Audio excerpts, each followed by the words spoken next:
Hello and welcome to Uncorking Your Story. I'm your host, Mike Carlin, and today I'm very excited to be talking with P. David Ebersole, who is an award-winning independent filmmaker and television director working in both narrative and documentary. His credits include the documentary Hit So Hard from 2012 about drummer Patty Schemel of the seminal grunge band Hole, and I definitely have some questions for you about that. Good. Along with his husband and business partner, Todd Hughes, he's the executive producer and director of several documentaries, including the new My Name is Lopez about trailblazing Latino rock and roller Trini Lopez. His debut novel, which he's here to talk about, is 99 Miles from LA, and it's been called a fast-paced noir caper with a fresh twist, and it has everything you want in a crime story, including a bisexual love triangle and more double crosses than Pulp Fiction. And that's enough of an endorsement for me.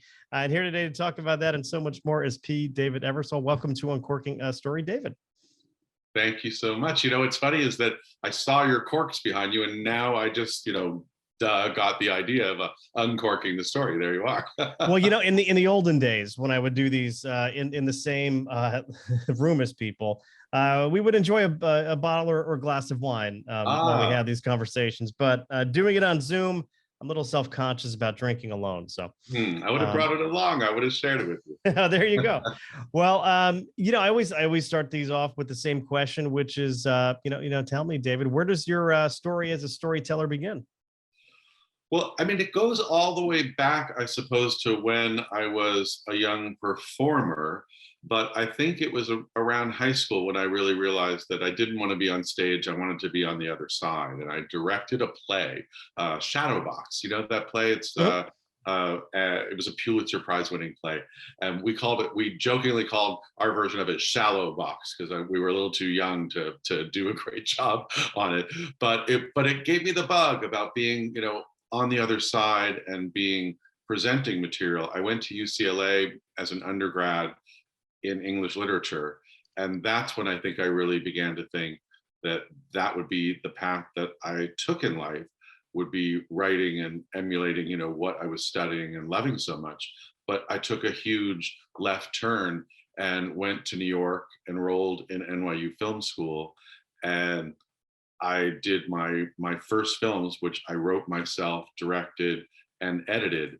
And that's, I think, when I would say I started to get the feeling that I could write.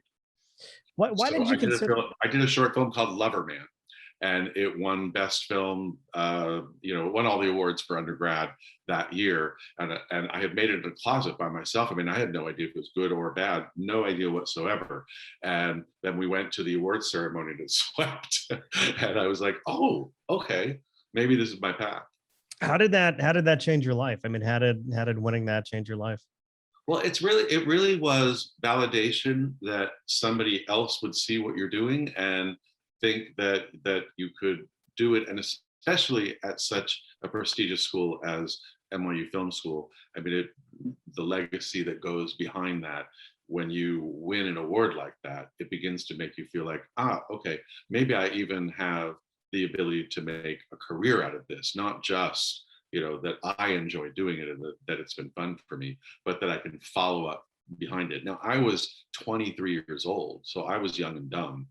And I came out to Hollywood and got kind of beaten up for about 5 years. And I had this skill, which was editing.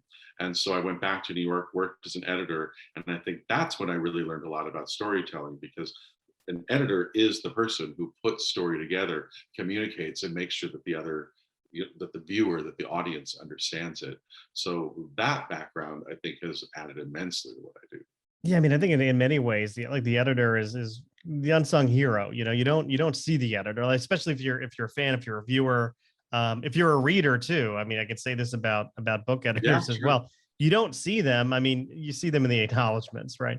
But the director gets obviously a lot of credit. Your talent, your actors. But the editor is kind of unsung, right? People are very aware of cinematography. But editing and sound, I would say, is the other thing that people just don't quite know how it works and how it enhances. Right. Well, it's those technical awards at the Oscars that they always give out, at another time, before the show began, we gave out And I'm a sucker for sound in a movie. I mean, I don't know. I pay attention to it, and it can make, for me, it can make or break a movie, Yeah, especially. 100%. 100%. Yeah. Yeah. Why did you consider going to NYU a left turn? From UCLA. Well, I was in my third year at UCLA, and I think that if I thought I was going to do anything media related, it might have been journalism, because you're studying words, and I don't think that I was thinking about the screen at all at that point. What happened was actually is that I got an internship at Cable News Network in New York right as it was launching, and it was in the basement of the World Trade Center. So I went and I worked there, and one of the first things that happened was that they move you around from desk to desk, and sometimes you help to write copy, and sometimes they send you off on an event. But they sent me into the editing room to help put together the packages, and that's when my brain went like, oh wow, so all the words, all the images, everything comes together in this room. And there was an opportunity to do a class called Sight and Sound at NYU, and it was sort of like the introductory level, but you didn't have to be enrolled in the summer. You could do it as a special class. And so I decided to extend my stay in New York. I stayed, did Sight and Sound, and then if you've done that class and there are openings in the fall, you can get directly into the program. And so I just kind of, from that experience, decided, well, why don't I go that direction? Right. It wasn't a plan. Like, it's not one of those things that I dreamed about when I was a kid, or, my husband actually had a Super 8 camera and made movies since he was, in high school, junior high. But I wasn't that AV kid, Right. Yeah, my friend Nick, he made the mistake of leaving his big camcorder over my house, and my twin brother and I took it, and we made movies all weekend with the darn thing. Right. And to this day, we watch those movies now, and they're horrible. I mean, they're funny, but they are, but we made a whole series. We made like 7 or 8, films Right. from this one stupid thing. It's all because Nick left his video camera at my house. I was in a band, and I wanted to be a singer. And it's funny because, of course, the main character in my book is a failed singer, wants to be a singer, ends up an adjunct professor at UCLA. So you can kind of see a bunch of the strands coming together. Sure. There's somewhere around Truman Capote, and maybe a little bit before, they came up with this term autofiction, autobiographical fiction. And I think this kind of falls into that, which is that I use so much from my real life, but so much of it is not me. I mean, I didn't kill someone for a buried treasure yet, but there's always time. Yeah, I did something similar. I wrote a book years ago called All the Fucks I Cannot Give, and it was very much autobiographical fiction, to the point where a lot of my friends and family had some very big questions for me. Yeah. They're like, is your wife really a lesbian? And I'm like, well, we're not going to address that here, but no, I always say chapter 15 is the dangerous chapter, for my family to read. And so you know that you're revealing yourself, you're putting things into the story that are actually like a little bit dangerous for you. But I always say, when you feel scared is when you should write. That's exactly when you should sit down and say, I can't keep that out if that makes me nervous. Right. Yeah, I was listening to an interview with David Bowie earlier today, and he was saying, hey, if you're not doing something that's making you a little bit scared, you're not going to be creating great art. And I'm like, wow, that is, a profound statement. Yeah, it's a profound statement. Can we put on the front of my book, David Bowie says this is great art, because he was scared. Right. But, I just wouldn't quote David Bowie in 2022. Wow. Then people might know that something's up. What is the band you were playing in? I imagine you were in a few, but what kind of music were you into when you were playing in bands? The band was called Atmosphere. Not the atmospheres, not atmospheres, just Atmosphere. And it was, we did hits of the day, so we did Led Zeppelin and Steve Miller Band, and we played, it was junior high school into the beginning of high school. And so, we played all the kind of late 70s, early 80s covers. Very cool. Very cool. My kind of music right there. Um, I have to ask before we talk about the book about Hit So Hard. And I'm curious, why the focus on the drummer? Because you think of Hole, I immediately, of course, go to Courtney Love and that sort of roller coaster of a life that she had. So, what was your interest in Patty Schemel? Well, Patty actually was a neighbor of ours, and she came over one day with literally a gold box filled with high eight tapes that she had shot when she was on tour with Hole, with the entire grunge movement playing, all the paloozas back then, and all of those great festivals in Europe, and all of those bands that were traveling and interacting with each other. And so they were just this treasure trove of never before seen moments from backstage, from hanging out with people. And she lived with Kurt and Courtney for a short period of time, actually just after they had the baby. So she had this amazing footage that has now been seen but had not been seen since when we started making the film. Patty actually came to me as a professional filmmaker asking me, can you help me get this onto a stable format from high eight tape onto something digital? And so she was coming over to my house every day, and we were transferring, and I started to get kind of mesmerized with the footage and what we were looking at. I told her I thought she had a documentary. At that point, I had not made a documentary. And she went away and came back and said, I really need someone I can trust to do my story. Would you be willing to do it?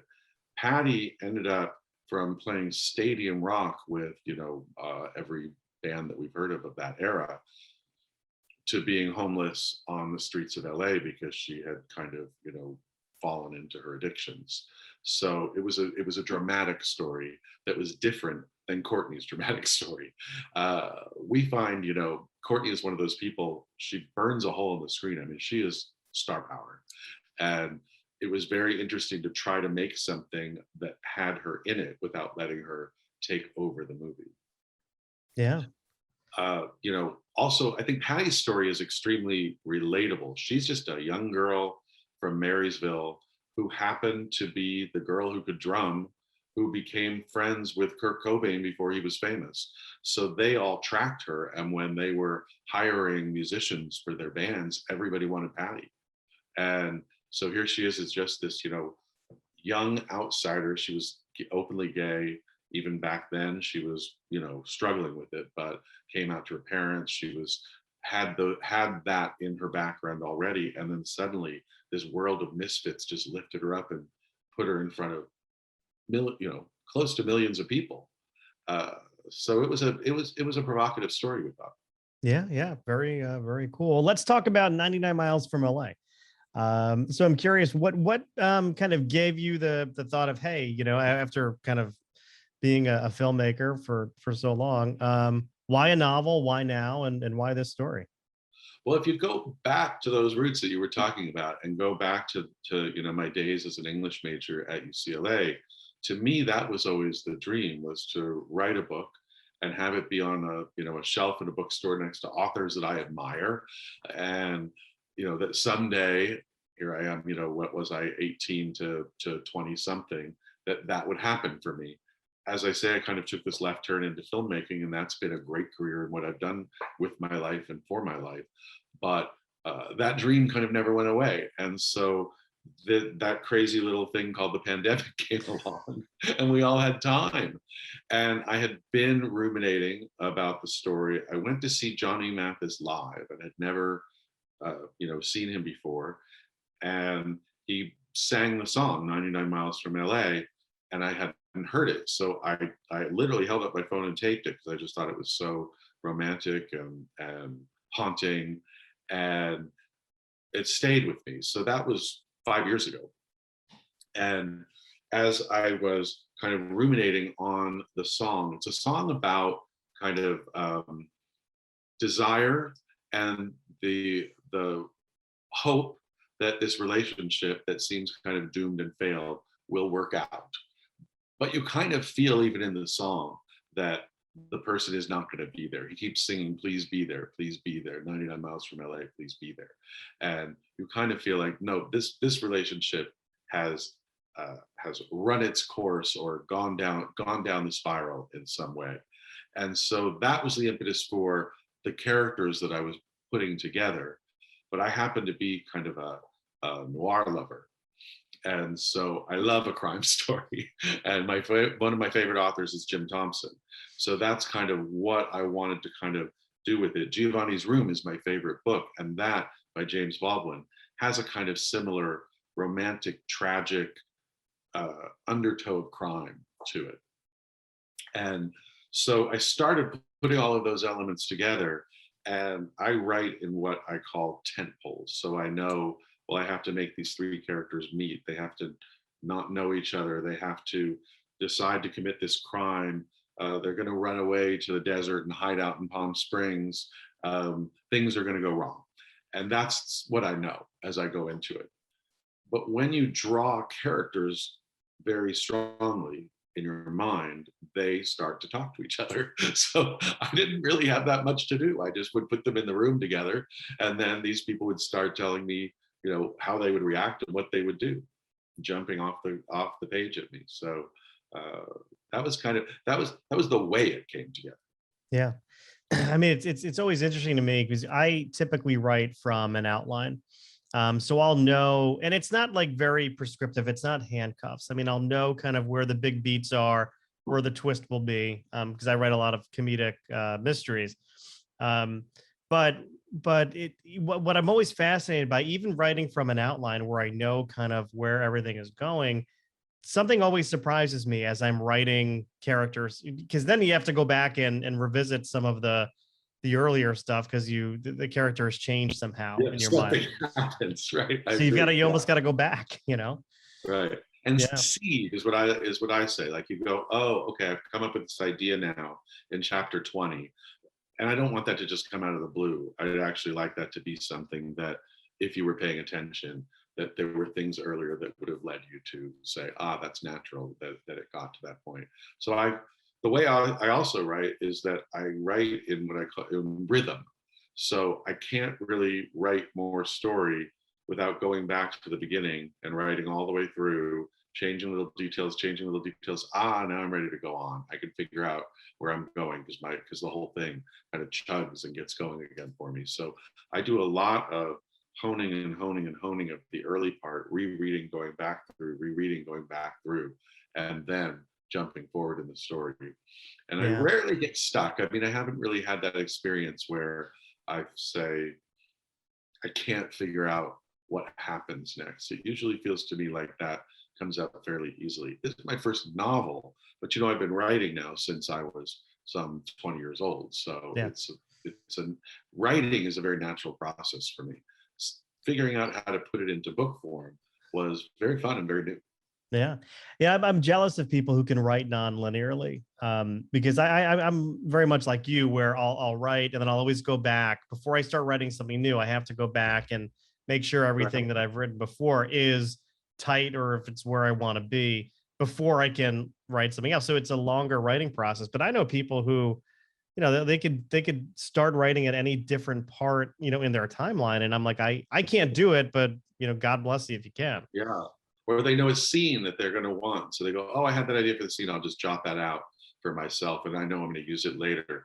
My husband, Todd, has what I call zero writer's block. So he can just sit down and go. So we have very opposite skills. And that's why we've always worked very well together in the films that we make, because we tend to edit ourselves. And as I say, I think editing is where you really write. So, you know, he is very fluid, very fast, and can build any sequence. And I'm very careful and slow and start going like, wait, but, you know, that can't be said before that is said. Let me move that over and scratch out that little bit and you know, move on. And then I can go forward. So it's been complimentary, which is good. On this, you're all on your own. You have to go write a book and put your own goddamn name on it, right? That's right. There's no writer's room. There's no collaboration. It is a lonely and you know, it's an individual process. Unfair. So I mean, I know you're sitting in Palm Springs now. I've never been to Palm Springs, and I know 99 miles from LA is Palm Springs. You know, I've never stepped foot in the town. I mean, I've seen it because I used to watch a lot of 90210, and I think Dylan McKay had a place in Palm Springs, and I think they spent a summer there. But Tell me why was Palm Springs sort of the setting of this for you? What was that? Where did that inspiration come from? It's an interesting place for noir, I think, because it's one of the things that I think noir is really about is that uh, the system, the culture, and the American dream, if you will, has kind of fallen apart for at least, if not everyone, at least for these characters. So they don't believe anymore that they can get ahead by going through the proper channels of work hard and you will be rewarded. They start looking at the dark side and start saying, well, what if I commit a crime? What if I crossed over the line and I'm willing to take that risk to see if I can get what I want out of life? And Palm Springs is a very interesting place because it's a mid-century modern oasis in the middle of a desert. If you step outside of it, you realize what a false environment has been created here. And this look, this world of mid-century modern is the American dream. It's the 1950s, 1960s, sleek, gorgeous, idea of what life should be. Yet it's also kind of a gay mecca and a mecca for outsiders and people escaping their normal lives. So it has all of those things going on for it as just a location. The other thing I think that's really interesting about it is that the bright light, the heat and the bright light is actually a kind of dark element, right? It's not the same thing as someplace where it's like, isn't it just sunny and beautiful all the time? It's like brutally hot when it is light and bright. And so the dark and the light kind of exist together at the same time, and it creates all of these great hard shadows. So it feels like the world of noir before you've even started, I think. So I think that was where living here and being a part of it and being a part of the community, all of those things kind of run around in your head, and then you start applying them to your characters. Yeah, fascinating. What's the drive like between LA and Palm Springs? I'm a big road trip guy, but I'm curious what that drive is like. Yeah, it's supposed to be under 2 hours, but now it can be 3 to 4 hours depending upon traffic. One of the big problems is that as you're coming this way, there's the 15 that goes north, and that goes to Vegas. So coming from LA to here, you're dealing with that traffic. We've also become extremely popular in Palm Springs. So the tourist community has gone hugely up. But it used to be that we could get here in 90 minutes from Silver Lake, from the east side of LA to here, you just buzz out. You can still do it at certain times of the day, but it can turn into a 3-4 hour nightmare. Yeah, geez. I lived in Agora Hills for 6 months, and I used to commute to downtown LA every day. Yeah. And that was so I know a little bit firsthand of what LA traffic is like, but that's part of it, is that LA is a city spinning over at this point. They've gone way up high and haven't really thought about what to do with everybody. So you've got, live, work lofts all over town and no parking and nowhere for people to, the streets didn't change. So I grew up there. I'm a Hollywood boy. I was there from, I actually was born at the UCLA hospital, but my family kind of moved back in 1970, and I lived my whole early years in Hollywood, in and around Hollywood. There's a lot of that in the book because, again, I sort of used my early years. But so it was a really different city. It was a sleepier, easier place to live. And I think it's become this megalopolis at this point. We used to, when I grew up, you maybe went as south as Wilshire Boulevard as like sort of part of what was considered LA. Now LA is vast, and you didn't go to the valley, right? Hollywood boy didn't go to the valley. Well, now it's all part of one big, huge city. Yeah. And I don't think that those delineations exist anymore, where people would say, well, I go here, but I don't go there. You use the whole city. Right. But it made it massive. And no great public transportation. That's one thing that I think New York, you've got better weather, but New York, I think we've got the public transportation, I wouldn't say down, but it's certainly a little bit easier to get around. It's a car culture, but the other thing is that it's a city that's very much separated by economic status.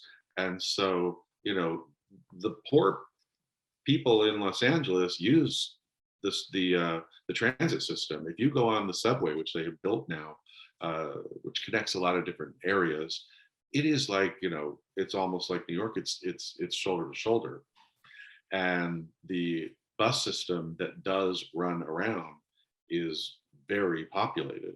It's just that there is a whole sort of level of economics that keeps many people from ever going anywhere near that. So, and then that means everybody's in their cars by themselves, and that means that the traffic is misery. The last 5 or so years that we lived in LA, we lived in Marina Del Rey, and all our friends are on the east side, Silver Lake downtown. And if you get invited to a 7 p.m. dinner party, you can't get across town. I mean, you have to leave at 3 o'clock in the afternoon, go over and kill time. Because if you tried to leave at 5 for what should be a half an hour drive, you're 2+ hours. Yeah. So, oh gosh. And part of that desire to get out of LA is part of what the book is about, because these are all 3 characters who have come to LA for their various reasons of believing that they could get ahead there.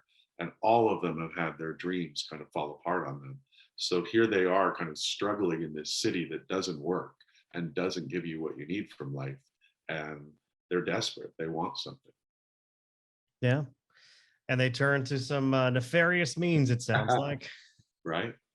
So we're going to wrap up pretty soon. I have a few kind of fun questions for you. Before I do, I need to ask, because I saw it in your IMDb, Room 237. What was your involvement in Room 237? So Tim Kirk is the lead producer on that, and Rodney Asher is the director of it. And they're really the creative genius behind the film. My husband and I came along. We're very good friends with both of those guys. And so we were watching cuts with them, and, you know, as you do with your good friends when you're filmmakers, giving advice. So we were very involved in seeing it early, but we got involved in the end game, which is that it got into Sundance and became a sensation. And they had made it without thinking that that would happen. So they had no idea how to clear that film and sell it.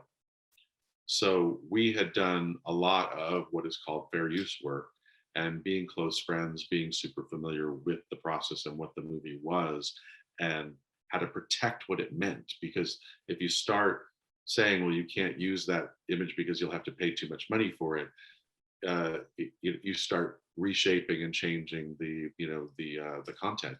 And so as executive producers, we came in to help protect that and help the movie go to marketplace.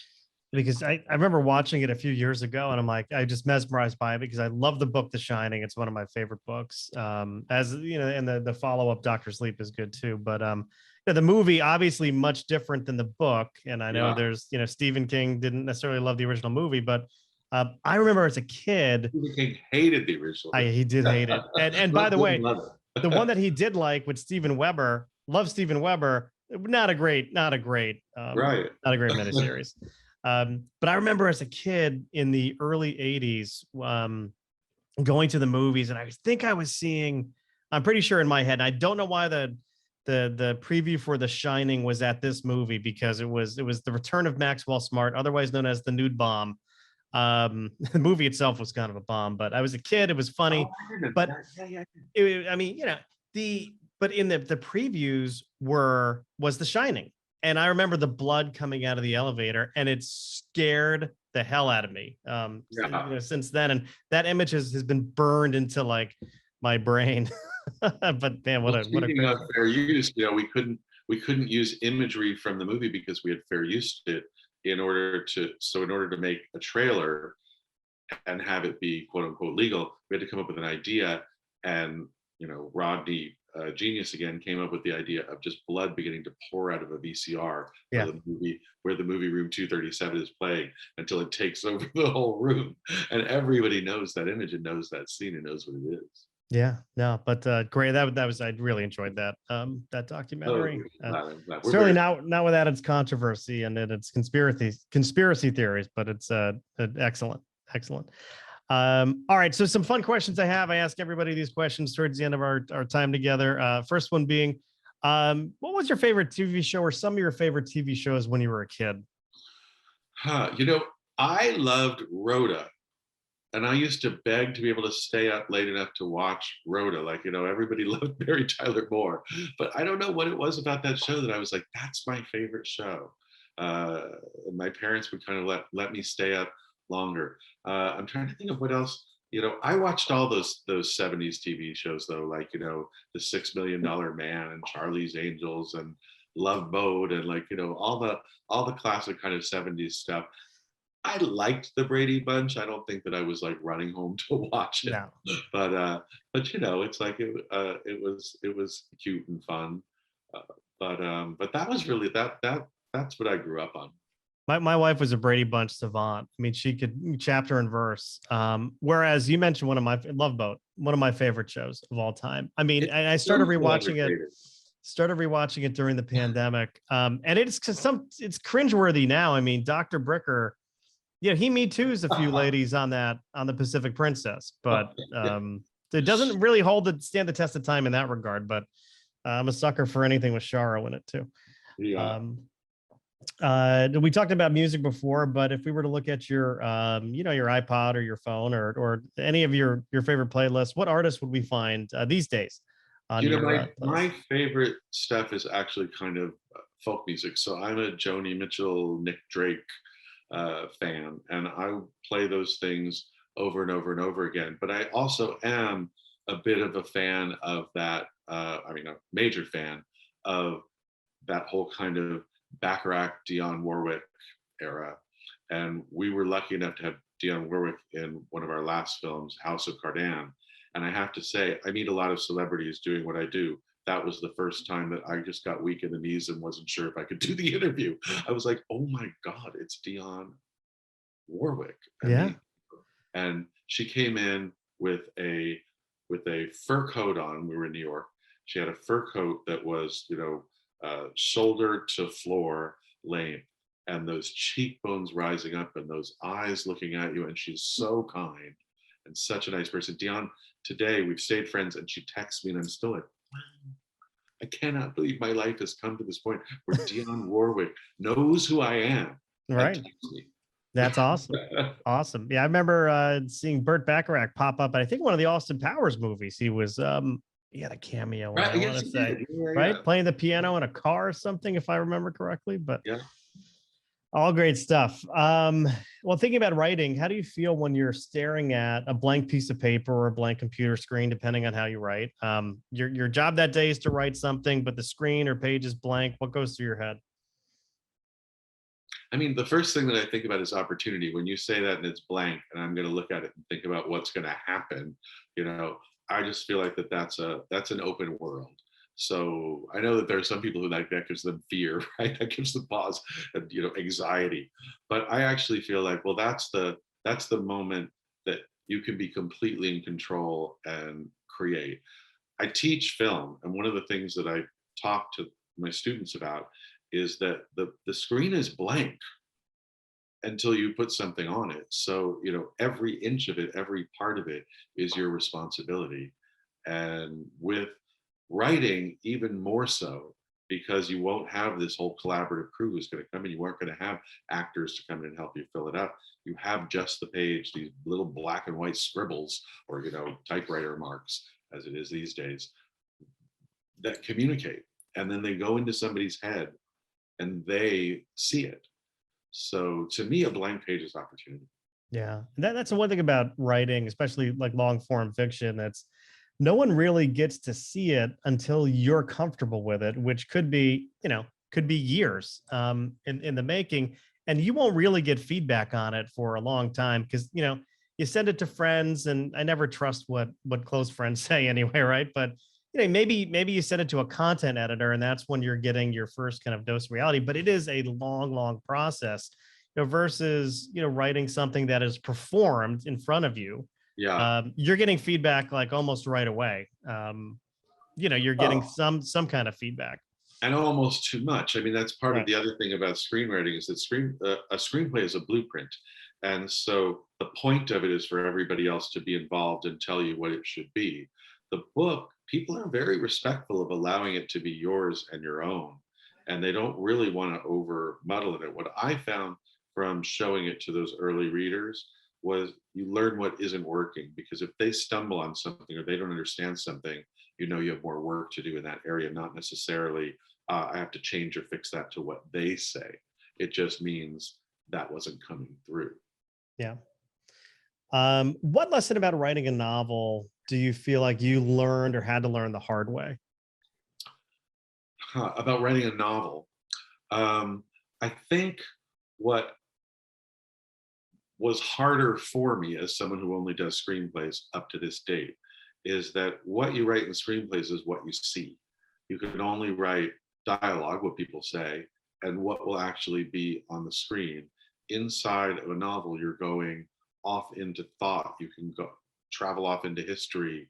You can, the whole idea of flashbacks is a whole different thing. It's character history, not necessarily just, a flashback of an image of, oh, she was abused as a young girl. No, it's like, what was that story that happened to her back in those days? And you have time. And there are no rules necessarily to what can be done or has to be done. So it's very open. And that being true was both freeing and something that I really had to kind of get used to. Yeah. Yeah, because you're not worried about budget, right? You're not worried about, how are we going to pull this off, right? That's great, right? For once, I don't have to worry. Like, how much does it cost to get that, I don't know, grand hotel room? Who cares? Throw it in. That's right. Right. Yeah. Versus, I was talking to somebody who he wrote. Remember the show V back in the '80s? It was a mini series. Mark Singer was in it. Yeah. So he wrote an episode of it, and he was saying, yeah, I wrote a helicopter scene, but we couldn't get the budget for the helicopter, so we just used a pickup truck. I'm like, well, that takes a little bit away from what that scene could have been, but you don't have those handcuffs, when you're writing that's very fiction. true. How about this advice that you would give an aspiring author? What, based on kind of what you've learned, over your career. Somebody comes up to you and says, hey, I'm going to write a book, or I'm going to write a screenplay. What advice would you give that person? I would say the most important thing is to just do it. You put so many roadblocks in your own way to stop yourself, and you can listen to so many negative voices, even as you're doing it. And then you start maybe talking to friends or telling people what you're up to or what you're trying to do. As I was writing this book and saying I was doing crime fiction, my stepfather said to me, like, well, what do you know about crime? You should write about what you know. And I'm like, well, the whole book is really, hidden versions of myself. So it is what I know. But there are all those things that come up. Someone will always say something to you that will help you to stop. So really the important thing is you've got to power through. You got to get through. You got to get to the end. And then you can go back. Yeah. How about this? If you could write a letter to your younger self, to that, maybe that person in high school or wherever, whenever, what advice would you put in that letter for your younger self? What would you tell your younger self? I saw this question from you before, and I was trying to think about it, right? And I thought, the interesting thing for me is that I think that I'd like to get a letter from him today giving me advice, because he was very free. He was very happy. He was very happy-go-lucky. I'm, riddled with anxiety and worry and, of an adult world and of an adult life. And so, I'd love to open up something from him telling me today to hang on to sort of what I had when I was his age, because I don't know that he has that much to learn from me today. If anything, it's just that thing that I think is classic, which is that you just don't have as much to worry about as a kid that you think you do with other people and interactions, and you get so comfortable with yourself as you get older, and you're so uncomfortable with yourself when you're young. But he was a very happy kid. Well, I love the twist on that question. Your answer to that question, wanted to get a letter from your younger self versus writing one. I that's fascinating, and that's a nice twist to end on, I think. Right. I don't know if he would have thought to do it. He was pretty irresponsible, but. Well, the book is 99 Miles from LA. It is out May 17th. The author is P. David Ebersole. David, where can people go to learn more about you? Do you have a website, social media you could share? Yeah, EbersoleHughes.com, which is my last name and my husband's last name. That's our company, the Ebersole Hughes Company, and all of our films and all, all the different things that we've done. For the book, there's an Instagram account for it, there's a Facebook account for it, and it tells all the upcoming readings and things that we're doing. I take off on a trip across the country on June 1st, going into different towns and different cities to do either readings or house parties or alternative events. And so we're doing that June and July, ending up in Provincetown. That's our bookend. Very cool. You're going from one end of the country all the way to the other, and yeah, with the two beautiful girls in the back seat, and husband in tow, and books in the back. We keep saying it's like being a traveling salesman. You're like, I got a book for you. Come over here. I'll sign it for you. $20. Well, there's a great bookstore on the way up to P-Town in Chatham, Massachusetts, called the Yellow Umbrella. So, okay, I'll look at it. It's a great little bookstore, kind of hole in the wall. My favorite place is to kill an afternoon. That's so good. Definitely check that out. Well, David, thank you so much. Also, even in towns where we don't have readings, I think we're going to do that thing about stopping in, because I can always sign a couple books and leave them, right? So I think we're going to make it a little indie bookstore tour. That's one of the things that's been fascinating too, learning the business, and that it really is great and better if people do buy the book from indie bookstores instead of just going onto Amazon and ordering it. Amazon is great and it's a great resource for everybody, but all the indie bookstores carry the same titles. You hit click order and it comes to your house. Yeah, and if they don't have it in stock, they'd be happy to order it for you. Yeah. So very good, David. Thanks so much for stopping by to chat with me. I appreciate it. Thank you so much for having me on. Appreciate it. It's fun.